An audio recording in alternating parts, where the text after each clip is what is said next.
Well, it's another beautiful day in downtown Dubai. How's it going? This is the Crypto Sheikhs Podcast. I'm your host, Anas Burton. I'm with my main man, Big D. How's it going? All good. I mean, today we have a special guest, someone we've been trying to have on the show for quite some time now. And luckily, now we finally managed to get her. We got Amrita with us, Amrita Sethi. Hey guys, how's it going? So excited to be here today. And, I just love being here. The energy is great. What you guys are doing, amazing. So super grateful to have me to be on the show today. Pleasure to have you. This is the Crypto Sheikhs. This is the leading podcast in Dubai and the UAE, where you, regardless of your skill level, will learn everything from cryptocurrencies to blockchain technologies. Yeah, Amrita, actually, what's funny is we've known each other for quite some time. Pretty much since the beginning of our journey. Actually, today is almost like close to an anniversary from when we met. If you recall, we met at the AIBC crypto conference last year where you were a speaker. It's been a hell of a journey, hasn't it? Yeah, absolutely. So, it's so cool that AIBC is happening this week.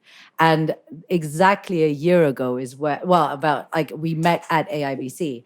And I remember that we had, you guys were really new in the scene and you were kind of cute and fresh faced and be like, hi, Amrita, we really want to meet you. And I was like, who are these guys? I like them. I like their energy. This is good. This is good. I remember we were sitting in it was like a workshop room and we were listening to someone speaking and I saw you a few rows away.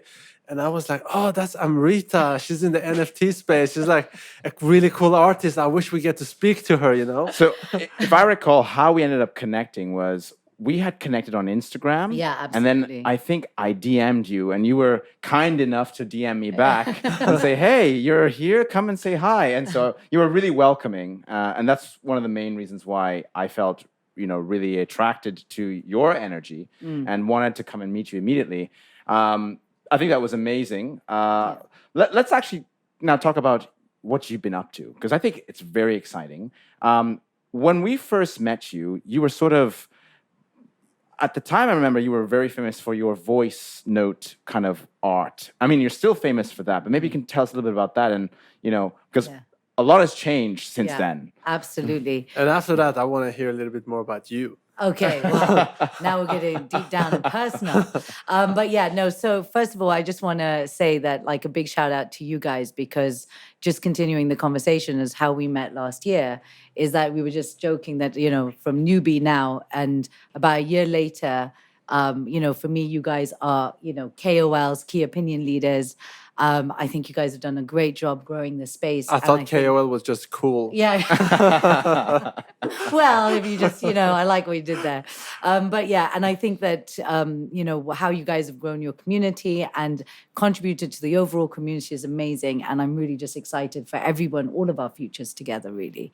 So that's the first thing. I would say, then in terms of obviously my art style, for those of you who don't know me, I'm a banker turned artist and then turned NFT artist, right? And so that shift obviously for me was an easy one because, for me to get blockchain was super easy. And I know that for somebody like you guys who do work with lots of artists, the art scene, it's not always that easy for an artist to make that connection, right? So that way it was really easy for me to pick it up. And I started off with my voice note art style, which is actually my genre of art, where we're looking at, we're at a podcast and I can see the sound waves of us actually talking. And maybe that's something what we could think about doing. Now I've just got an idea, is that literally you have a sound wave, you capture the shape and structure of it, and then the lines of the sound wave I use to tell a story, because art is all about storytelling. How did you get this idea? Yeah, that was just what I was wondering. I want to go back, before this, what kind of light bulb when was that light bulb moment when you were like, damn, that'd be a cool piece of art? Yeah, it's a really good question, actually, and I don't talk about it enough. So effectively, I was in the banking world for a very long time, and I had just kind of got disillusioned by, I would say, the corporate sector. And I decided to kind of go more to an entrepreneurial life, and I took some time off. And just to kind of, as I was leaving the corporate world, you have like got your gardening leave or whatever the case is. And, I've got an amazing husband, and he was just like, look, Amrita, just take your time, do whatever you want to do, and just kind of find your voice. And so like, I'm also, Danish, you're asking me a little bit more about myself. I'm somebody who is, I wouldn't say I've always been this way. I would say about 5-6 years ago, I myself am very spiritual. Like I believe, I'm a big person who believes in energy, and I wasn't like that. Like I'm somebody who is very alpha. Like if you know me, I'm still very alpha, and I'm somebody who is A equals, X equals Z, right? A equals B, and that's about it. And I was kind of brought up that way. So my mom's a lawyer. Like me. So I understand. They've got some amazing. Well, your husband's a lawyer too. You seem to surround yourself with a lot of these lawyers. I know. That's why she needs to be spiritual. Exactly. And so it was almost like, there was stuff that happened in my life, and it was just in a moment where I just had that moment where I kind of saw the world very differently. What was the turning point? What was that? It was quite interesting because there was an Indian guru who came from India, and he was a young guy. He's like, Indian gurus can be a bit whatever, older and a bit like, they look like your grandfather. A little bit like Jay Shetty. Yeah, exactly. But his name is Manoji. Actually, I'll give him a shout out. And he is. And so what I liked about him is that he came and he talked a lot about. He talked to the rational side of my brain, right? And was just like, actually, it's all about how it's like neuro-linguistic programming. It's how you actually look at your brain, you rewire your brain to actually create a life that you want to be told. And actually, you're able to write a new narrative. Like right now in your life, no matter what is happening, you are in complete control over what you can change. I needed to hear that right now. And so because it's like, and the way I describe it is like, you are the author to your own book. You are the painter to your own canvas. And you can decide at any point in time to take a canvas, wipe it clean, and then write the new narrative.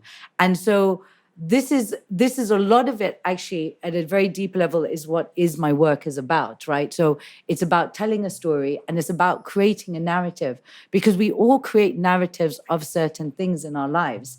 And you can change that. You can change what people say about you, and you can change what you say about people. And words are extremely important. Words have vibrational energy that affects every single thing. And even if you think, that's not like, actually you just think nobody heard you, even if you said it and nobody is around you, vibrationally, you have changed the way the world exists just by saying a word. And your words lead to your thoughts, and your actions lead to your words and your thoughts. And your thoughts are the most powerful things. And actually, even just by thinking something, you're sending out a vibration to the world. And so a lot of it comes like sound is vibration. This is beautiful. Sound is energy. And I think you've had a lot of success with this. If I recall, you sold one of these pieces for quite a good sum of money out in Switzerland, right? Absolutely. So I think for me it was like, so yeah, and that was with Yes We Trust, which is a lot about, bettering the world for what it is. Social impact blockchain project. Exactly. So shout out to Stefan.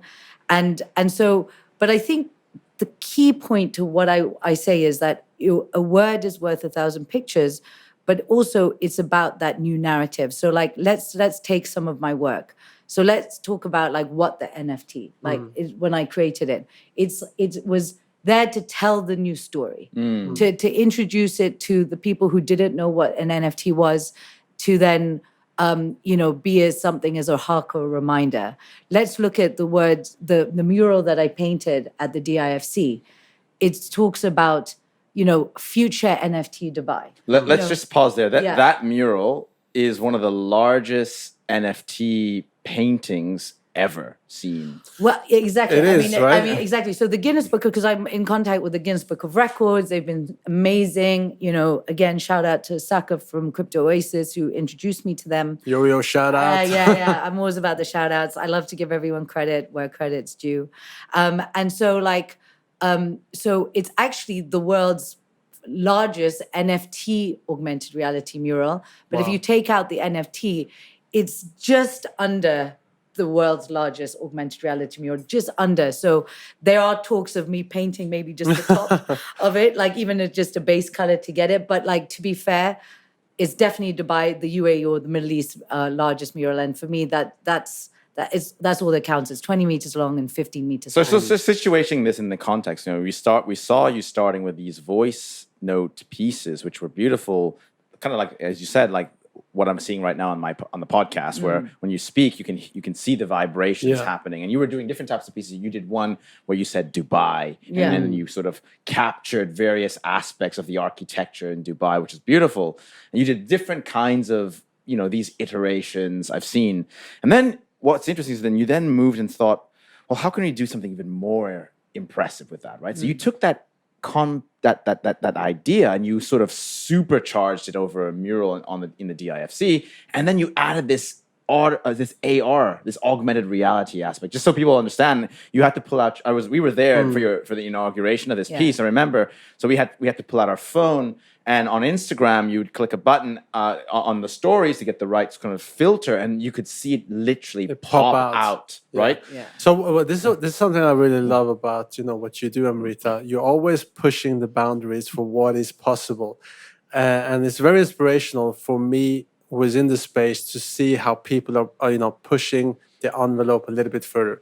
So I also saw what you did in your exhibition in Souk Madinat, the installation you did there. That was super, super cool. It was like an immersive experience that I had never experienced before. So just to explain to the audience, I was standing in the middle of the room, and your art was shown in front, and then suddenly it was covering the whole room from floor to ceiling to the walls, and I was immersed in that painting with the visuals, with the audio, and it was such a cool, like, Thank you. 3D experience that I've never had before. And so how do you come up with these ideas?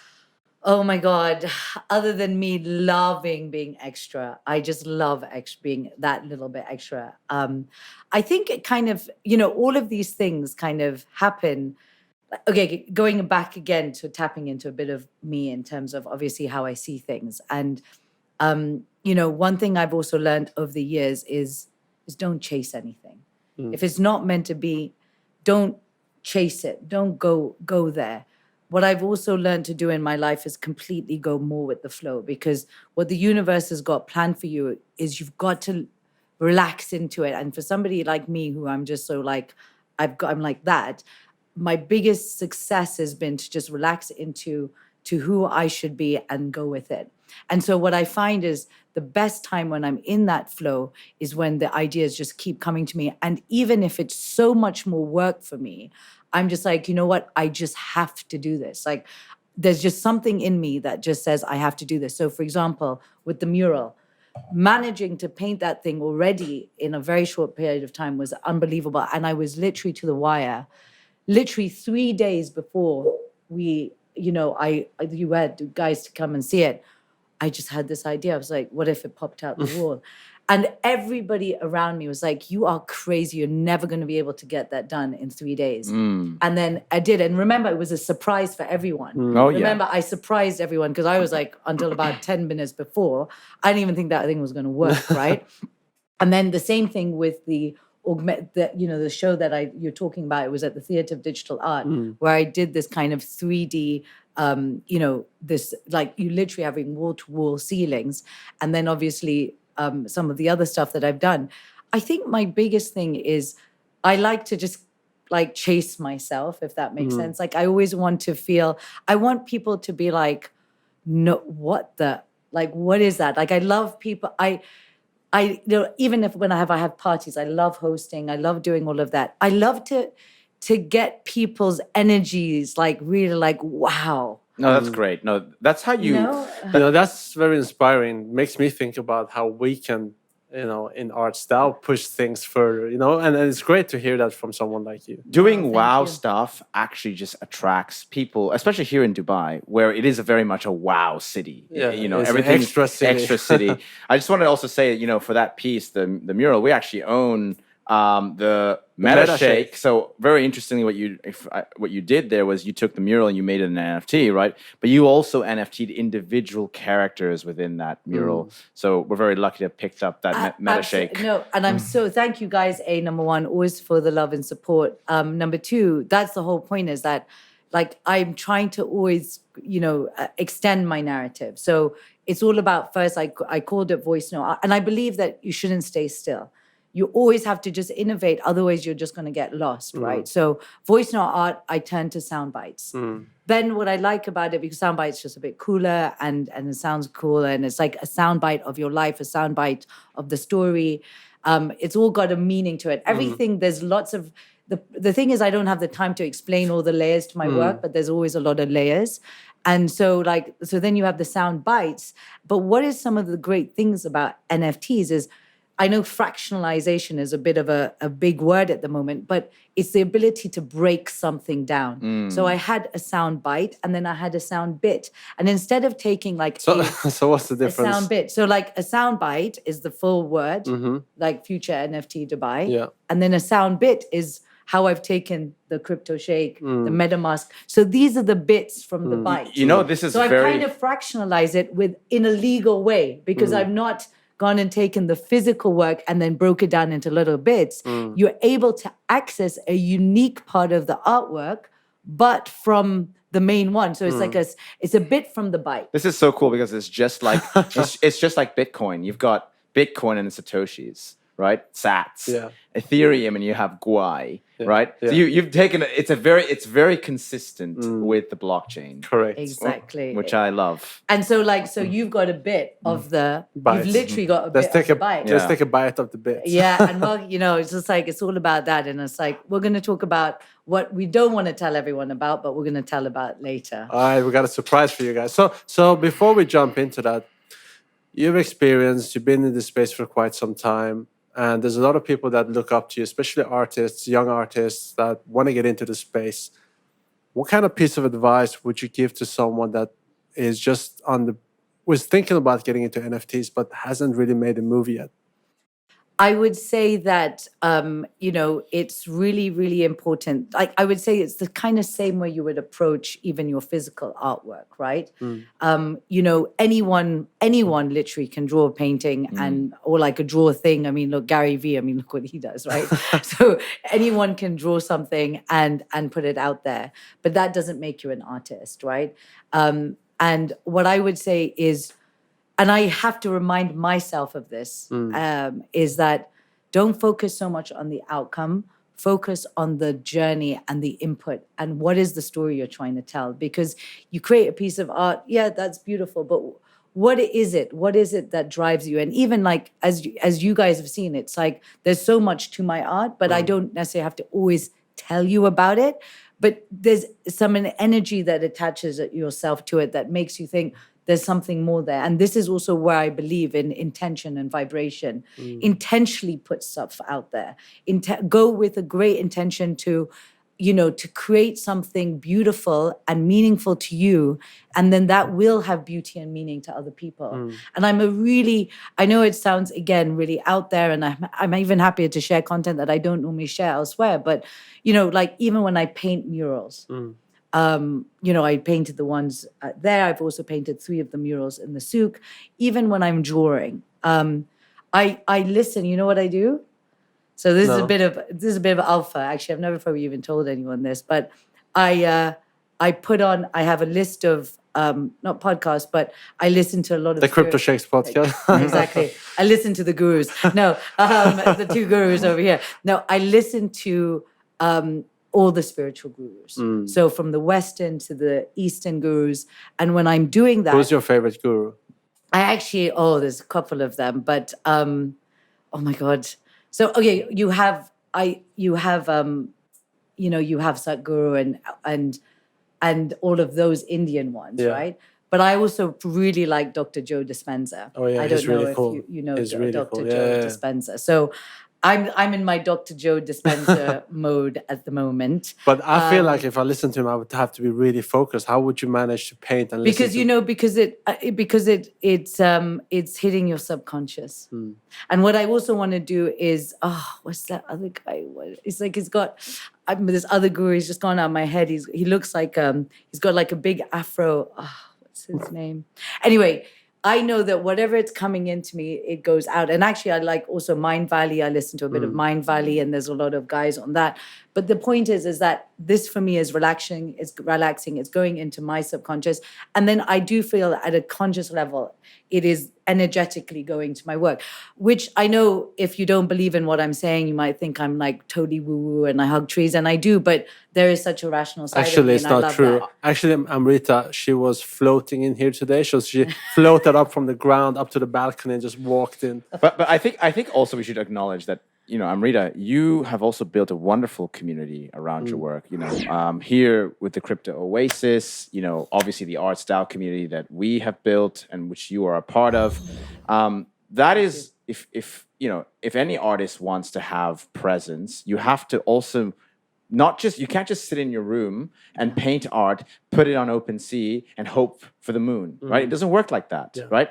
What Amrita's doing, which I've observed very well, is, you know, she puts her art out there and then she's actively engaging all the time. People want to buy pieces. Like, why did we buy Amrita's piece? Because we know her, right? And we believe in her. She does great stuff, and she's always like moving things but forward. it's also because she comes out and meets people. You know, Yeah. there are a lot of artists who maybe just sit in their room or they don't really engage with their audience, their community. Super important. And it's very difficult for that community to want to buy those pieces if they don't know anything about the artist. 100%. And I would even say like, and thank you for that acknowledgement. And I think for me, it does also come naturally. Like I'm a natural born extrovert. Like that's what I am. I get extreme. I'm like you guys, right? We're cut from the same cloth, right? I get a lot of energy. People energize me. And so I appreciate that a lot of the time, sometimes with other artists, they can be more introverted.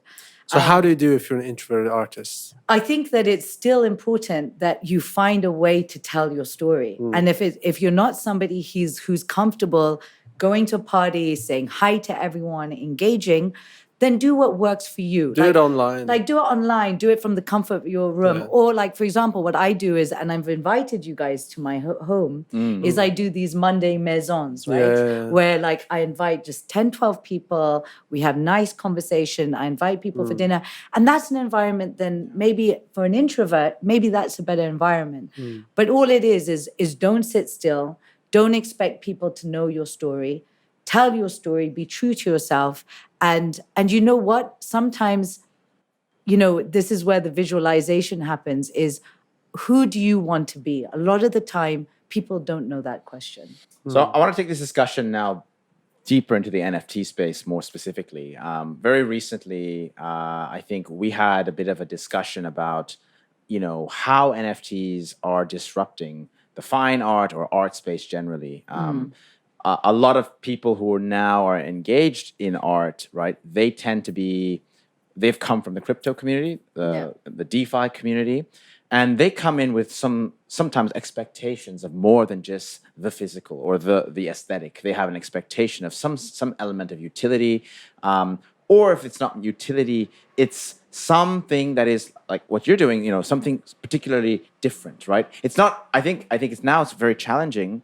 Just like, you know, art hasn't really been disrupted in the same way as other industries. And now it's facing this really huge disruption. I think what's interesting is, you know, now I think if you're just an artist and you just create a sculpture or just a painting, if you're going to pitch that to a generation Z or a millennial, they're probably not going to be the type of person who will buy it, right? I mean, this is a very controversial view that I'm saying here, but the people who are normally buying these pieces, normally they're from a previous generation, and they're accustomed to that style of art. But I think, you know, where you're taking your work and where we've also seen generally in the NFT space, art is changing, where there's a utility expected, there's a gamification aspect to it now, there's more of a collectibles aspect to it now. And that actually just puts me in the right place now to talk about this, because I believe you're also making an interesting move to sort of capture that interest, right? Thanks for the question, Anas, because that's exactly the question I had on my mind. Because yesterday I was at this event, and there was a few of the people from the Crypto Sheikhs Podcast and Arts DAO on the stage, and this question came up, is art, should you add utility to your piece of art? And someone said, well, the art in itself is the utility. So some people have the view that the art is the utility. Some people are of the view that, this is a competitive space. It is a product that you want to market to your audience. And if you want to do it better than others, why not add that little bit of extra spice to it? And I feel that you're really thinking about that. Not everyone is, but what's your view on this topic? No, honestly, I just love this conversation, right? And I think that, there's a couple of layers to my answer. So the first thing, I would say is that, what's the best way to describe it? Is firstly, like, as an artist, right? So I do definitely think that, art is changing, and it has changed. And this is exactly what NFTs have done, is that it's gone and created what I'd say is like technology is now a tool brush to create it. And yes, there is a lot of me that says, so if I was to talk from a fine artist perspective, is, when, let's just take my latest work, for example, the AlphaBYTE. I've created a sculpture. And in that sculpture, I've got like 145 pieces of aluminium that I literally was like a labor of love. Like I was in the middle. I mean, at first I was supposed to come from Poland. That didn't happen because of the war. Then, I had to find these guys last minute in Sharjah, like a steel company who's never made any of this stuff. I was going to the depths of Sharjah, learning how to cut aluminium, sand it, do this, understand about iodizing, just the quantity and the amount of sheer work that went into creating that piece. Is just like just holding one of those pieces for me has just got so much value. It's got so much of my love, sweat, blood, tears, everything that's gone into that one thing. And that in itself for me has got amazing amount of utility. That's got amazing amount of actually utility for anyone who owns that piece. And so yes, so there's, and I do understand when artists go very firmly, like, how dare you, like, my piece is the utility, like that piece of art, drawing that, thinking that my creative IP, my innovation, my idea, like, how can you not respect that? So I identify a lot with that, right? Because like even now, like for example, my collection that I'm dropping, it's 0.8 ETH.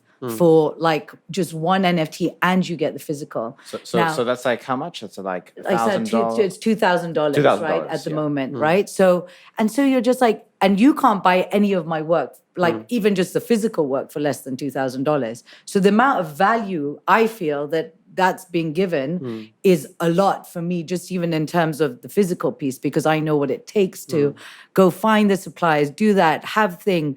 You got so many money that goes from out of samples, designing it, doing that. Like there's just so much that goes involved that I think that where true collectors, and I think where I would slightly disagree with you on this, Anas, is it not just the older generation. I think some of the younger generation do understand the time, effort, and emotional energy that an artist goes through to create a physical piece. And so with that, you're always going to have a collector, regardless of age, who will buy your work because they just love the fact that how much energy you've put in. And you saw the piece that I created. You can see that just didn't happen overnight, right? Of course. And so you're always going to have collectors. So the way I describe it is you're going to have collectors who will collect you because they love you and they like you, and you've gone and told your story, you've got out of your bedroom, you've gone and told people who you are, and they've bought into you as a person. They're going to be people who love the collection that you have created, that specific art piece. And then there's going to be new people who just discover you as well, who want to be part of that. Now, I could just say to myself, I'm just going to sit in that space. But I believe in innovation. And I also believe that if you stand still in life and you remain too hardcore and stubborn to a certain mindset, you're never going to change and you're never going to be part of the conversation. So I very much understand that there is a lot of people who are looking for that extra utility, for that extra bit of sauce, for that extra bit of spice. And don't worry, I can provide the spice. And so I'm expert at doing that. And so I do believe, and this is where I'm testing it, and this is where I like to be innovating in this space. I am moving to what I think is a bit of a hybrid model where, people will buy my work for those 3 reasons I talked about. But I do know that if I want to progress in this NFT space specifically, that I need to be talking to what we call the degens, right? We need to be talking to those who are looking for that alpha. So I decided to provide a bite of the alpha. All right, so let's drop some alpha. Amrita, you had a surprise for listeners. You want to share that with them? I think it's about time. Yeah, no? I think it's about time. So basically, so I've got a collection open at the moment, which is the AlphaBYTEs, which just very quickly about the AlphaBYTEs is... we just talked about my sound bites. And what is the coolest thing about the NFT space and the metaverse is that basically you can do whatever you want, right? Like literally whatever you want can happen. And that's one of the best things about technology. So I thought to myself, well, I'll just create my own language. Why not? Wait, you can do. Why not? Wait. How did you come up with this idea? Like, how? Okay, I'll give you a bit more alpha on this. Is you know how you were saying that there's a lot of my future collections that I've already decided now. So when I did my Dubai voice note in London, I realized at the time it was too much to go too abstract because people had to understand the concept first. Now that people have understood the basic, I could go abstract. So I've been waiting to do this more abstract collection for a while. Then I got COVID at the end of last year, beginning of this year.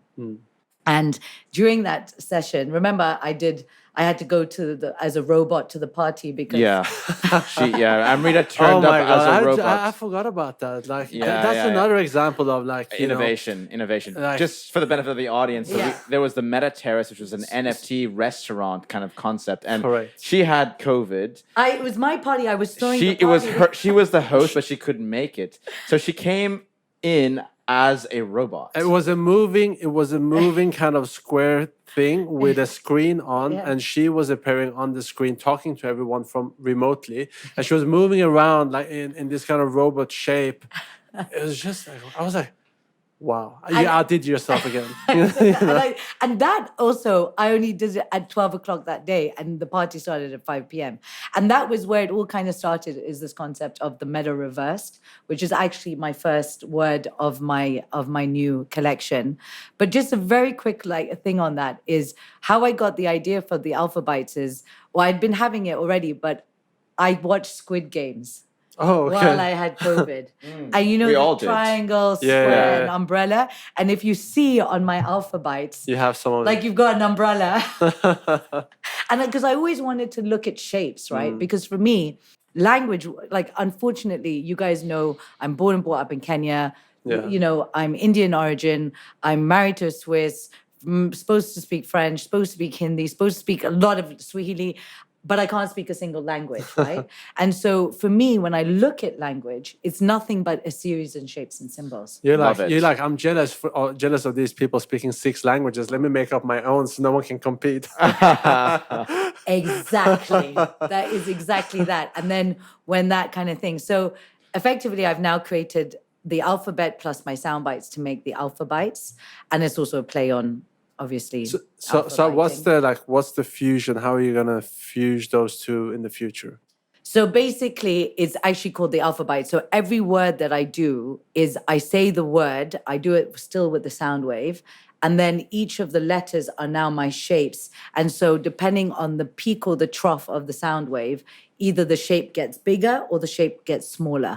And so then you still have this kind of sound, it's layered onto the sound bite. Look, it's an ever-increasing progression on your work. Your portfolio of work it has layers to it. The first layer, the second layer, kind of reminds me of Ethereum now. I think of the blockchain. It's the layer 1, and you got the layer 2. It's kind of, I don't know, I'm nerding out here. It's so true. And then this is it. And then layer 4 is that it's got augmented reality. And the augmented reality, if you guys go check it out, it literally has the sound wave comes up, then the AlphaBYTE, and then it decodes it into English. Wow. So it becomes like a secret language. And all of this stuff is just like, I just have so much fun just being like, because I can, why not? The fact that you're creating a secret language is also very consistent with the crypto world, because for many it's quite people, cryptic. Yeah, oh, I see what there you go. Yeah, crypto was built on cryptography, and for many people, actually, crypto is a very confusing, complex world with its own language, right? You know, WAGMI, you know, moon, when moon, all these, you know, HODL. It is cryptic, and I think, like I said, your artwork, your themes, are very consistent with blockchain. Absolutely, and that's even it. Like the bytes and the bits. It's all about, you know, that kind of like, I mean, there was somebody going really like, you know, geeky and going the 8-bit of the this, and then there's 8 bits to the this. I was like, okay, now you're losing me. So And then 125, 256. I was like, what do you guys? Yeah. No. I'm going to go draw something. So what's next here? So what's next is I've then, from the AlphaBYTE, I've created the first word, which is MetaREVERSED, because I've taken the digital, now I'm bringing the digital back to the physical. So I'm reversing the meta. Phygital. And so, like, you know, there's 145 NFTs. You know, with each one, you get a slice of the alpha, literally a physical piece of the AlphaBYTE. And so that works that. And I think that's what we were saying, is that for some people, that is all they want and that's all they need. But I understand that for people who are looking for longer term projects, that's not something that's going to attract them, so to speak. This is the extra spice and sauce. So just a little bit in terms of what we're getting to is that this, which I'm happy to like announce on the Crypto Sheikhs, just for you guys, exclusive content, is that actually these 145 NFTs, whoever holds them, are actually going to become like the OG mint, like collectors to my mint pass for my own NFT art house, which is called the MetaMAISON. Oof, sexy. I'll say it again, MetaMAISON. Oof. So funny, and I think there's a story behind also the MetaMAISON, because if you traditionally look at, like, you have the house of Gucci, you have the house of Dior, you have fashion houses. But up until what NFTs have done for the artistic creator, you couldn't scale up an artist, right? Because of like obvious reasons, right? And so with technology, now you can have like an art house. Like I can, nice. and this is it, is the house of Amrita. Like I'm not going to call it House of Amrita, I'm calling it MetaMAISON. But it's, the concept is that I am, just like you have Versace as the creative director or Karl Lagerfeld as the creative director, I will be the creative director of my maison. And I will have my collections, which will be the sound bites, the AlphaBYTEs, all the iterative things on my own personal journey. But then I start to form a wider world, right? Because, you know, again, given my profile, I have a lot of top brands who are coming to me. I did one, for example, I did an NFT collection for the first bank in the UAE to have an NFT collection, which was Commercial Bank of Dubai. And a lot of the time what I'm doing is, that was a private project, but now I'm getting brands coming to me and wanting to do commercial projects. And then within those commercial projects, like, you know, you have a big brand, maybe they'll have 20 million followers, and we'll help them, or maybe they'll use my art to create a 10,000 piece. Now, the hodlers to my ones will have a mint pass. The holders of the 145 will have a mint pass to these commercial projects. Again, I have a lot of amazing brands coming to me and saying, you know, what can we offer you in terms of rewards for your NFT holders? So you know what? I realize that as an artist, I'm becoming bigger than who Amrita is. And so and I think if I was a stubborn fine artist, I would sit there and say, no, I'm just staying in the space.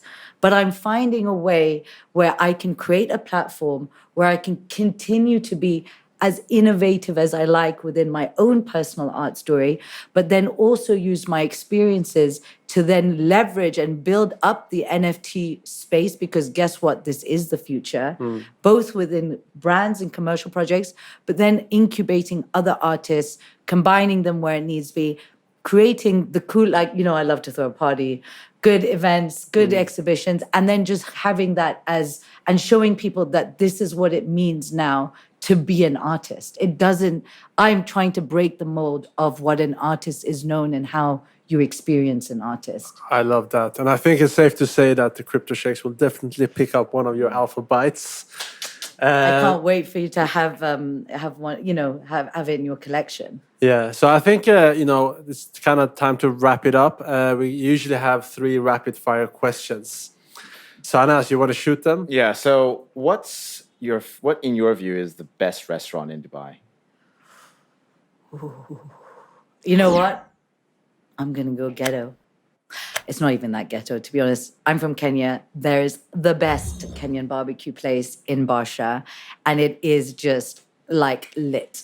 And it's called Hashmi's. Oh, and wow. this is a Kenyan institution. It's a multi-generation institution. And the only reason I would get on a flight to go to Kenya to eat this food, and now it's in Dubai. So Oh, really?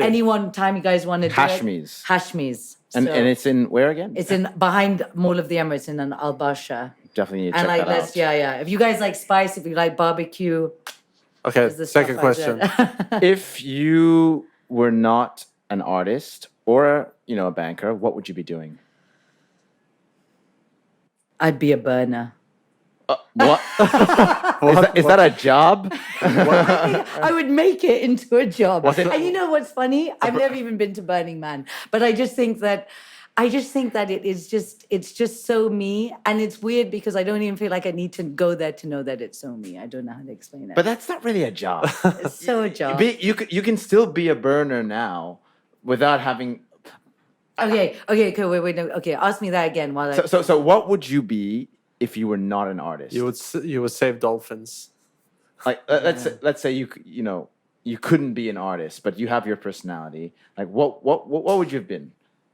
Maybe an actress. Yeah, I Maybe was a just gonna Bollywood say. I actress. was just gonna say you had Maybe a Bollywood. you If had I the- could actually speak another language, if I could speak Hindi, because I am so Bollywood when I'm on the dance Well, it's floor. never too late.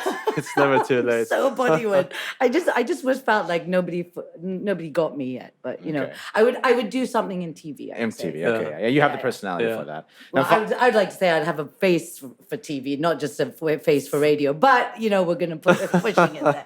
now finally, what secret skill do you have that nobody knows?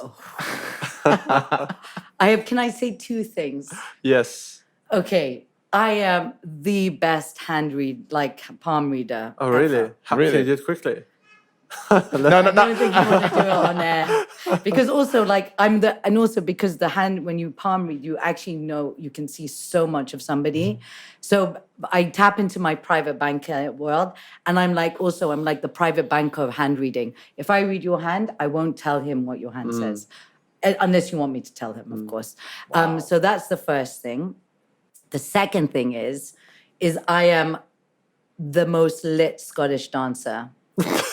Scottish, Yeah, like Highland, Scottish Highland Highland dance. dance. Oh, really? Wow, I've seen that. Oh my god! And, So yeah, you mean yeah. line dance? Yeah, I Or mean, or everything. tap I can do dance. the Kylie, I can do the sword dance, like if you know all Serious? of that. Where did and you so learn I, this? so I from the age of I would say 6 to 15, dancing. So I've not only I could just Scottish dancing for the whole time. I'd dance for the Royal Guard, and also I am like a proper ballet dancer. Like I know that. blocks and all, Wait. like the proper point dance. Wait a minute. Wait a minute. Hold up.